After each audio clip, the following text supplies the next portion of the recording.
Assalamualaikum warahmatullahi wabarakatuh. Swastiastu, Namo Buddhaya, salam kebajikan, salam sejahtera buat kita semua. Perkenalkan, nama saya Rosdiana. Saya bekerja di rumah sakit swasta di daerah Depok. Nah, sedikit cerita tentang saya. Jadi teman-teman, saya ini bekerja bergelut dengan data-data setiap harinya. Nah, kemudian adapun data itu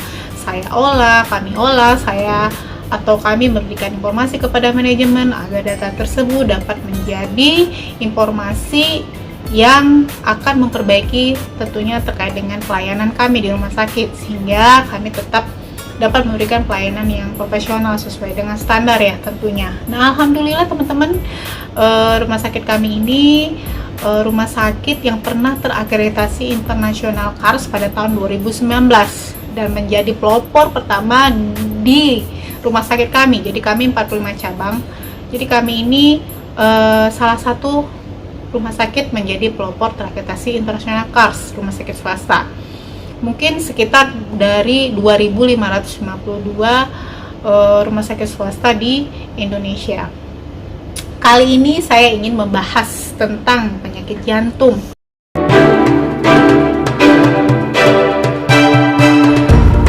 Saya ingin memberikan informasi, saya ingin bercerita pengalaman apa saja. Saya ingin membagikan kepada teman-teman terkait bagaimana pencegahan jantung sampai dengan penyebab kematian penyakit jantung ya.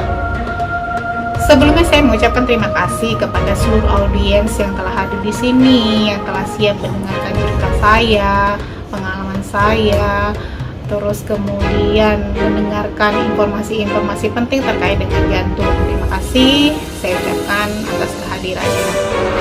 Kita langsung saja ke topik pembicaraan kita. Tadi yang ingin saya bahas adalah tentang penyakit jantung ya teman-teman. Jadi begini teman-teman, saya itu sering kali berkeliling ke poliklinik ya, poliklinik jantung, poliklinik anak. Ternyata tuh kalau saya lihat itu penyakit jantung itu sekarang itu banyak terjadi pada pasien-pasien dengan usia muda saat ini. Kalau kita lihat ya data terbaru dari WHO, jadi penyakit jantung ini merupakan penyebab pertama dan kedua kematian di dunia ya. Jadi kalau kita lihat sekarang ini serem ya gitu kalau menjadi penyebab pertama dan kedua penyebab kematian. Nah, kalau kita lihat secara global, jantung ini mencapai 18,6 juta orang setiap tahunnya yang meninggal ya akibat penyakit jantung ini. Kalau kita lihat nih, jantung itu sebesar apa sih? Hanya sebesar kepalan tangan. Tetapi jantung ini tersusun dari otot-otot terkuat di dalam tubuh kita. Setiap detak jantung itu memompa darah, membawa oksigen, membawa nutrisi ke setiap bagian tubuh kita, gitu kan. Nah, darah yang dipompa ini membawa oksigen dan nutrisi ini ke jaringan serta organ melalui pembuluh darah, sambil membawa apa teman-teman? Membawa limbah metabolik. Nah, tahu nggak teman-teman limbah metabolik itu apa sih? Seperti karbon dioksida. Jantung juga nih berdetak sekitar 100.000 kali dan memompa hingga 7.500 liter darah setiap harinya. Terkait kondisi penyakit jantung di Indonesia, mungkin sekarang ada perubahan tren teman-teman. Yang dulunya penyakit jantung ini terutama terjadi pada pasien-pasien dengan golongan sosial ekonomi menengah sampai dengan tinggi, teman-teman. Tapi sekarang ini sudah mulai bergeser. Jadi bukan cuma dengan sosial ekonomi menengah, sosial ekonomi tinggi saja yang kena sakit jantung, tapi saat ini ada juga dari sosial ekonomi yang rendah ya. Jadi yang saya ceritakan pengalaman yang tadi di awal. Nah, faktor peningkatan resiko jantung koroner ini mungkin kalau sekarang kita lihat ya, perubahan pola makan tentunya. Makan itu sudah berubah polanya. Pola hidup juga menyebabkan faktor resiko lain, obesitas, kolesterol tinggi, tekanan darah tinggi, dan lain-lainnya. Itu yang menyebabkan beresiko terjadi serangan jantung. Nah, Indonesia juga tidak menghadapi penyakit jantung koroner, tapi penyakit jantung rematik juga. Mungkin ini disebabkan adanya faktor penyakit seperti infeksi, sanitasi, gizi buruk yang juga turut berperan dalam terjadinya penyakit jantung rematik ini. Serangan jantung, wow, kalau saya mendengarkan ini cukup mengerikan bagi saya dan mungkin juga bagi teman-teman semua yang ada di sini. Serangan jantung terjadi pada saat pembuluh darah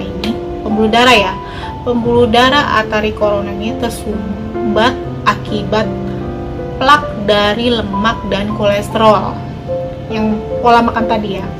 Hal ini mengakibatkan fungsi jantung dalam tubuh ini, mengalirkan darah ke seluruh tubuh ini menjadi terganggu. Yang tadinya lancar-lancar aja kan ada plak terganggu. Nah, gejala serangan jantung dapat berupa rasa tidak nyaman di dada.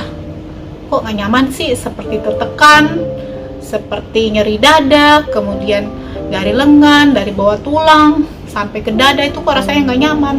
Kemudian menjalar ke bagian tubuh lainnya, seperti dari punggung, dari rahang, dari tenggorokan, atau dari lengan ya. Nah, seseorang yang mengalami serangan jantung mungkin juga merasakan gejala sebagai berikut. Kadang kita kok angin duduk gitu ya, mah gitu, padahal itu tanda-tanda rasa penuh di perut, itu tanda-tanda gejala serangan. Kemudian berkeringat dingin, kemudian kita mual muntah, kemudian pusing, badan kok lemah ya, kok cemas sih rasanya, kok napas nggak enak, rasanya tersengal-sengal, kemudian detak jantungnya cepat tentunya dan tidak teratur. Nah, tantangan kita sebagai tenaga kesehatan, bagaimana kita dapat menurunkan angka kematian akibat penyakit jantung ini. Mungkin ada tips kali ini ya, langkah mencegah serangan jantung yang penting mungkin untuk kita ketahui bersama. Sedikit informasi tipsnya itu: 1, kita periksa kesehatan secara rutin. Seperti apa? Tekanan darah, gula darah, kolesterol, dan lain-lainnya. 2, kita menghindari merokok ya teman-teman. 3, berolahraga tentunya secara teratur. Stres harus kita kelola. Kemudian kita diet seimbang, istirahat yang cukup. Nah, dengan menerapkan tips menjaga kesehatan jantung di atas, diharapkan mampu meminimalisir adanya resiko serangan jantung bagi seseorang yang berusia muda ataupun juga bagi para lansia. PHBS, kita tetap terapkan perilaku hidup bersih dan sehat dengan melakukan aktivitas fisik minimal 30 menit setiap harinya dan rutin melaksanakan pemeriksaan ke fasilitas kesehatan terdekat ya teman-teman. Yang tadi apa saja sih tips and tricksnya untuk memantau kondisi jantung kita, sehingga dengan demikian pencegahan dapat kita lakukan sedini mungkin. Begitu teman-teman. Ada lagi nih saya mau ceritakan. Kadang teman-teman pasien yang berobat ke poliklinik tuh cerita, saya setelah sakit jantung takut. Benar nggak sih kalau sudah kena penyakit jantung boleh berolahraga, katanya nggak boleh kerja berat lagi, katanya tidak boleh olahraga lagi, gimana ya gitu. Jadi begini jawabannya teman-teman. Setelah saya berkonsultasi dengan dokter spesialis jantung di rumah sakit, memang mitosnya diketahui orang zaman dulu ketika sudah sakit jantung nggak boleh lagi harus olahraga banyak, harus istirahat terus dan lain-lain sebagainya. Jadi tuh teman-teman tuh kalau mitos dulu tuh kok takut ya, tapi ternyata yang kita tahu sekarang justru orang-orang setelah serangan jantung atau memiliki penyakit jantung sangat direkomendasikan untuk berolahraga. Tentunya memulai olahraga secepat mungkin setelah kondisi tubuhnya pulih teman-teman. Nah, olahraga apa aja sih yang disarankan itu untuk seseorang yang telah terkena serangan jantung? Mungkin semacam jalan kaki, jalan cepat, jogging, bersepeda, sampai berenang pun tidak apa-apa teman-teman. Justru direkomendasikan juga 3-5 kali seminggu dalam waktu 30-40 menit. Tujuannya biar apa sih Bu? Itu pertama, dia menjaga kebugaran tubuhnya supaya kapasitas fungsionalnya walaupun ada penyakit jantung mendekati senormal mungkin, sebaik mungkin. Itu yang pertama, teman-teman. Kemudian yang kedua, ya. Jadi, jika dia kelebihan berat badan, dia menurunkan berat badannya juga dengan tadi kegiatan berolahraga. Kan salah satu faktor risiko itu obesitas yang kita tadi di awal. Yang ketiga, dia memperbaiki faktor-faktor risiko jantung lainnya.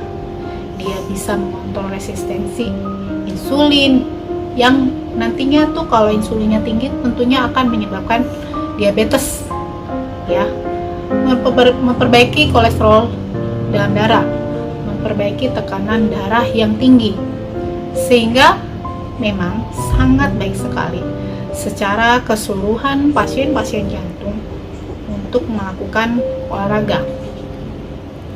Dan itu memang sangat direkomendasikan sekali olahraga tentunya pada pasien setelah mengalami penyakit atau serangan jantung, ya. Mungkin teman-teman dari banyak kata yang telah terucap, dari banyak hal yang telah kita simak bersama, kemudian dari hal yang telah saya sampaikan, semoga kiranya dapat bermanfaat bagi teman-teman sekalian, bagi Bapak Ibu sekalian. Akhir kata, untuk menutup kata dari presentasi ini saya ucapkan terima kasih. Wassalamualaikum warahmatullahi wabarakatuh. Om Swastiastu, Namo Buddhaya. Salam sejahtera buat kita semua. Terima kasih.